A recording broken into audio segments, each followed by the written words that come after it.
Hello, my name is Father Jacob Rouse. I'm the pastor of Notre Dame Parish in Cresco, Iowa, and I took a short, unintentional break. I don't think I made any videos last week because things got kind of crazy, and my production or my work does not define my self-worth, so it's fine to have some self-compassion and be gentle with myself. Do that for yourself as well. We took a break from our sacraments discussion because I wanted to address some Christian cliches. The first one being, what would Jesus do? He would love first. This is just fine, but my response and my conclusion, my finishing of it is not what would the man, the historical Jesus, who's long dead in the past, what would he do if he were here? What is the living, resurrected, victorious Christ doing in my heart and in my life right now? I think that is the question that we should be asking. The next one, Christian cliches, number 2, is love the sinner, hate the sin. No one really knows where this came from, but it was used by Mahatma Gandhi in his 1929 autobiography. It's actually a misquote from a letter from St. Augustine in AD 424, with love for mankind and hatred of sins. So our modern use of that phrase has taken it into a individual sinner and their sin, but Augustine was talking about love of mankind as a whole and hatred of sin as a whole, which brings down all of us. So I'm about to condemn this phrase, love the sinner, hate the sin, but Father, what about the fact that so many gospel writers and epistle writers are telling us that we need to call out the sins and bring others to awareness of their wrongdoing? Well, I'll get to that because there's a lot of them. 1 Corinthians 5:5, you are to deliver this man to Satan for the destruction of his flesh, so that his spirit may be saved on the day of the Lord. Matthew 18:15, if your brother sins against you, go and tell him his fault. James 5:19-20, my brothers, if anyone among you wanders from the truth and someone brings him back, let him know that whoever brings back a sinner from his wandering will save his soul from death. Luke 17:3-4, pay attention to yourselves. If your brother sins, rebuke him, and if he repents, forgive him.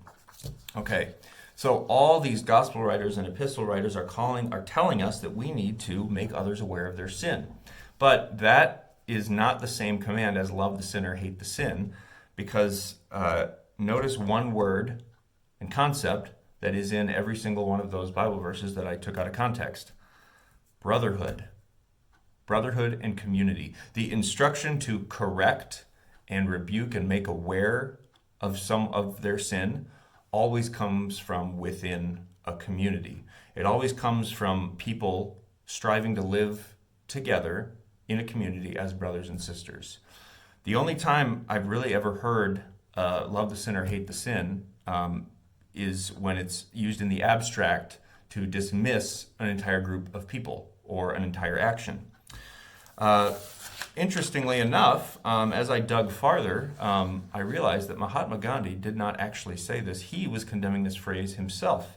As I looked further in his 1929 autobiography, hate the sin and not the sinner, love the sinner, hate the sin, is a precept which, though easily enough to understand, it is rarely practiced. That is why the poison of hatred spreads in the world. So Gandhi himself was condemning this.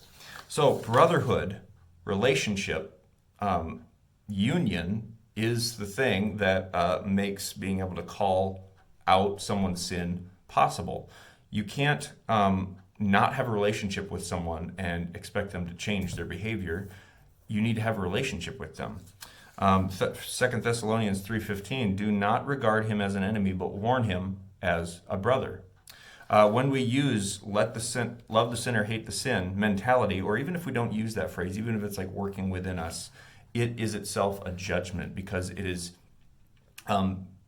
uniting the person and defining them by their sin. They are a sinner. The phrase itself is talking about them as a sinner. We're called to call people baptized and brother and sister, not sinner and sin.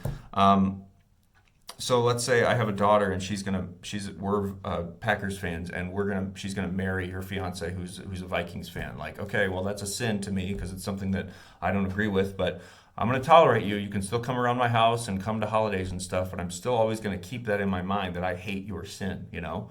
We're not called to look at people like that, even if it is an objective sin. Being a Vikings fan, I don't think is sinful. I don't know. It depends on who you ask. I've only ever heard this, love the sinner, hate the sin, used in the abstract to conveniently dismiss an entire group of people. Oftentimes, it's not even sin, might be sin. It's mixed in with just my opinion, you know? So I've heard this and seen this acted out against friends of mine in the LGBTQ community.